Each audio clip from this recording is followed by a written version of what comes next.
ও মাওলা, আমি তো সামান্য দুনিয়ার আগুন সহ্য করতে পারি না, আমি তো সামান্য বিষ সহ্য করতে পারি না, একটা কাটার ব্যথা সহ্য করতে পারি না। মোরা ভুল করেছি, অনেক ভুল করেছি, পাপের রাজ্য গঠন করেছি মাওলা। তুমি দয়া না করলে পার পাবো না তো মাওলা। একটু রহমত করো, একটু দয়া করো। তুমি না রহমান, তুমি না গফফার, তুমি না সত্তার, তুমি না খালিক, তুমি না মালিক। মাওলা একটু দয়া করো। রব্বে করিম বলে লা তাকনাতু মির রাহমাতিল্লাহ, বান্দারে এত নিরাশ হইস না, আমি রব আছি তো, আমি রব আছি তো।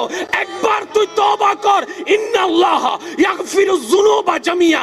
একবার তওবা কর, সারা জীবনের গুনাহকে মাফ করে দিতে রাজি।